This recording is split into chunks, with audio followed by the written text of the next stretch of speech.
Otep à tous, bienvenue sur la chaîne des panafricanistes par essence, par conviction et par excellence. Celle des citoyens qui émitent par nécessité et obligation de combat.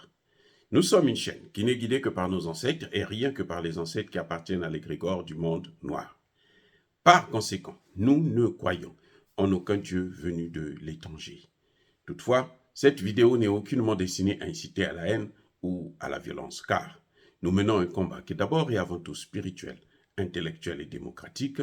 Ensuite, il est politique, géopolitique et géostratégique, contre l'impérialisme, le colonialisme, le néocolonialisme et l'endocoloniat, qui sont tous qualifiés de crimes contre l'humanité. Nous menons ce combat sur la base du principe fondamental que nous avons hérité de nos ancêtres kémites, qui est celui de la Mahat, c'est-à-dire solidarité, vérité et justice. Vous êtes donc en droit de connaître la vérité et nous avons l'obligation de vous dire la vérité, rien que la vérité, afin que justice soit rendue au continent africain. Et ça, c'est notre modeste contribution dans cette noble lutte en faveur de la souveraineté, la dignité, la solidarité et l'unité africaine. C'est exactement ça que nous appelons le panafricanisme. Bien-aimés frères et sœurs, nous avons écouté le dernier discours de Macky Sall à l'Assemblée générale de l'Organisation des Nations Unies. Comme d'habitude, un discours creux. Un discours creux. Je dis bien qui ne vaut absolument rien. Un discours flatteur. Il a fait exactement le même discours que celui de Ramaphosa, qui demande l'argent. C'est normal qu'on le surnomme le mendiant du blé. C'est un mendiant international, un spécialiste de la mendicité. Incroyable mais vrai. Monsieur Macky Sall, lui aussi, sollicite les 100 milliards proposés à l'Afrique pour échanger les matières premières contre la lutte pour le réchauffement climatique, contre la non-industrialisation de l'Afrique. Vous voyez le problème? 100 milliards contre la non-industrialisation de l'Afrique. 100 milliards contre l'exportation massive des matières premières pour l'industrialisation des pays de l'OTAN, de l'Europe et de la Chine. Il n'y a pas plus bête que ça. Il n'y a pas plus bête que ça. Vous ne pouvez pas vous développer en tendant la main à l'autre. Ce ne sont pas ces pays-là qui vont vous développer. Les Nations Unies, là, ne sont pas faites pour nous développer. Les Nations Unies ont été créées avant même que nous ne puissions avoir nos indépendances. Donc, en fait, nous, on n'existait pas lorsqu'ils ont créé les Nations Unies. Monsieur Macky Sall plaide pour un poste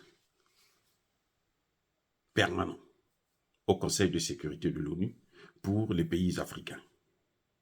Il se réjouit de ce qu'on leur a dit quoi là, ils font partie maintenant du G20. Mais on s'en fout du G20. Est-ce que le G20 nourrit quelqu'un? Est-ce que le G20 nourrit l'Afrique? Est-ce que le G20 développe l'Afrique? Et pourquoi voulez-vous que le G20 puisse développer l'Afrique? Je vais vous dire une chose. Dans ces pays-là, moi j'ai vécu en France, aux États-Unis, ainsi de suite, dans ces pays-là, l'État fonctionne à l'aide des taxes. C'est-à-dire que tous les citoyens qui travaillent, soit pour l'État ou pour le privé, doivent payer des taxes. Moi-même qui vous parle, on me retire plus de 30% de mon salaire dans le domaine des taxes. Plus de 30% de mon salaire. Ça veut dire que si quand je travaille pour $100, l'État prend plus de $30. Donc j'ai moins de $70. Voilà la réalité. C'est pour ça d'ailleurs que nous avons le droit même d'insulter Joe Biden quand il prend notre argent pour aller faire la guerre, pour aller investir en Ukraine, alors que ça ne nous apporte rien du tout. Parce que nous payons les taxes. Donc, ces gens-là, ils ne fabriquent pas l'argent pour donner en Afrique. Ils ne payent pas les taxes pour développer l'Afrique. Ils payent les taxes là pour développer leur propre pays. Si nous comptons sur ces pays-là, sur les pays occidentaux, sur la main tendue. On a vu l'aide au développement. Plus de 60 ans d'aide au développement, ça n'a jamais développé un seul pays africain. Aucun.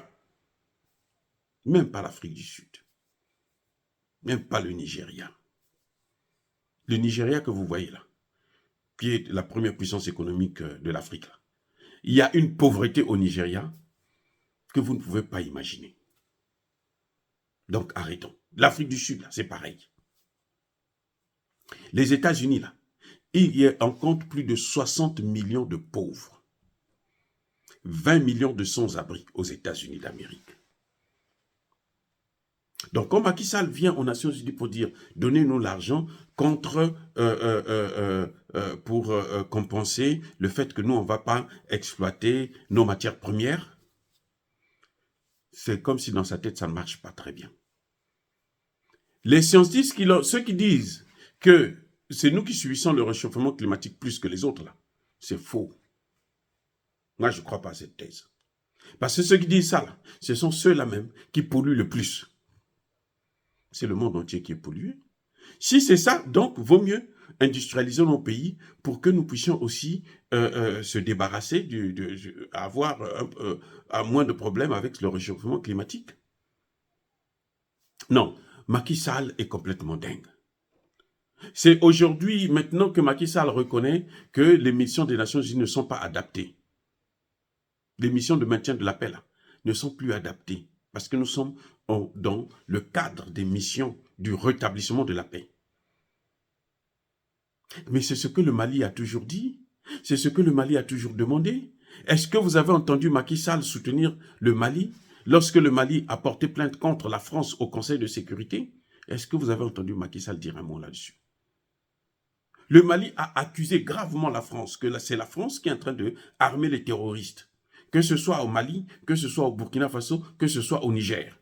Et là, vous avez vu toute la masse des armes et des soldats qu'ils ont envoyés au Togo, plutôt au Bénin, en Côte d'Ivoire et au Sénégal. C'est pour faire quoi? Mais c'est pour alimenter le terrorisme. Qu'est-ce que vous croyez? La France sait qu'elle ne peut pas gagner la guerre contre le Niger. Elle a déjà perdu, puisqu'il n'y a pas le Nigeria avec eux. Il n'y a pas l'Algérie avec eux. Il n'y a pas le Tchad avec eux. Donc la petite frontière qu'il y a avec le Togo, là, ça ne suffit pas pour attaquer, envahir un grand pays comme celui-là. Il faut au moins 25 000 hommes. La France n'en a pas, elle va les avoir où? Ah oui, elle va amener l'OTAN, mais ils n'ont qu'à venir, on les attend. Nous voulons que cette guerre-là puisse se faire. Comme ça, définitivement, on va enterrer la France. Définitivement. Bref, Macky Sall, maintenant, reconnaît que le Mali avait raison. Il ne soutient pas le Mali, mais il reconnaît que le Mali avait raison. S'il reconnaît que le Mali avait raison, puisque les mêmes causes produisent les mêmes effets, c'est le cas du Mali, c'est identique à celui du Niger. Ils sont dans la même situation. Ça veut dire que Macky Sall reconnaît que le Niger a raison. Mais pourquoi il ne dit pas à son ami Emmanuel Macron d'arrêter d'emmerder le Niger? Pourquoi il ne dit pas? Pourquoi il continue à recevoir des armes d'Emmanuel Macron et des hommes pour l'instabilité de la sous-région? Donc, vous voyez, vous avez là un homme qui a perdu la tête.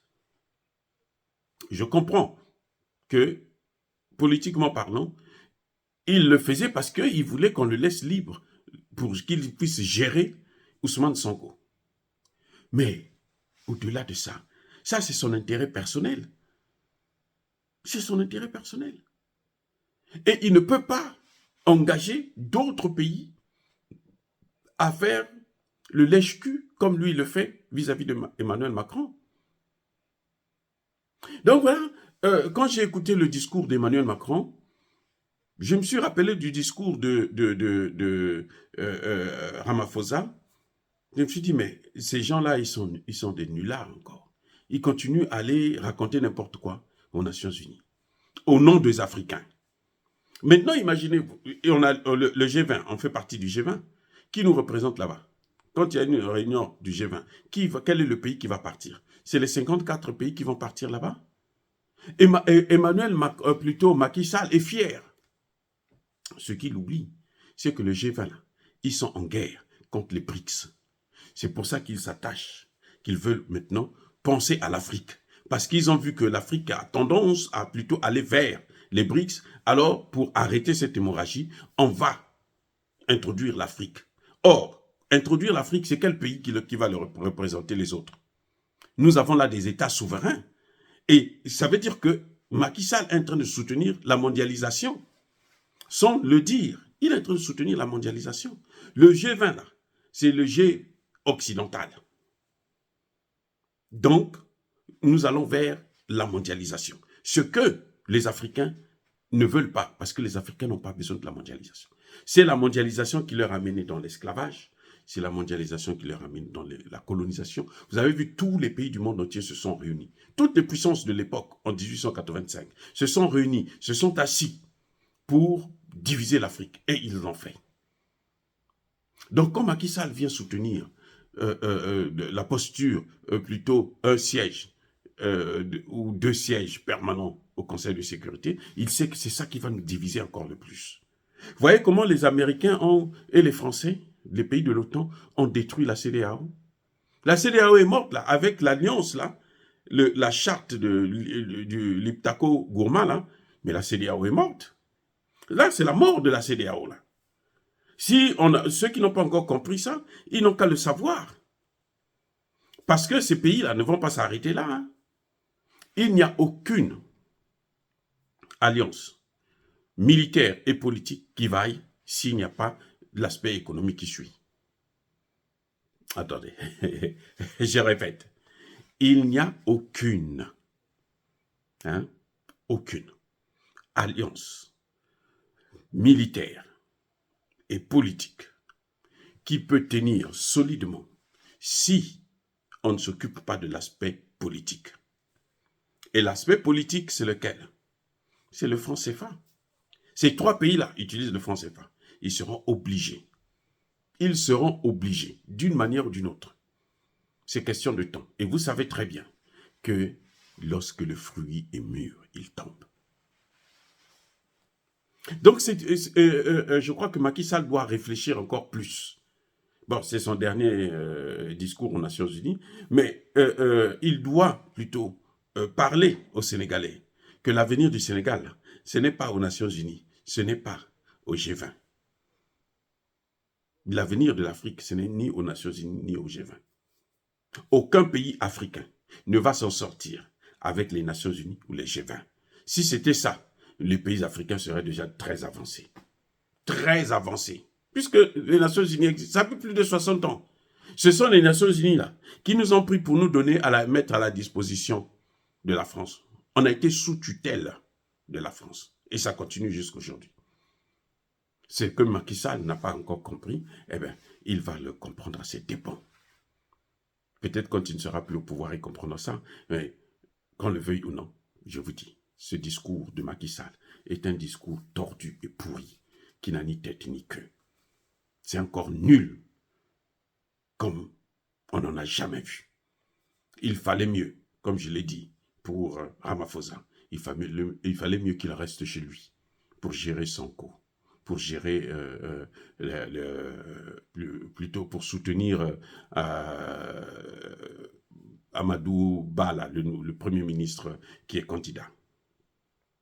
Parce que là, ce qu'il est allé faire aux Nations Unies, là, c'est de la comédie.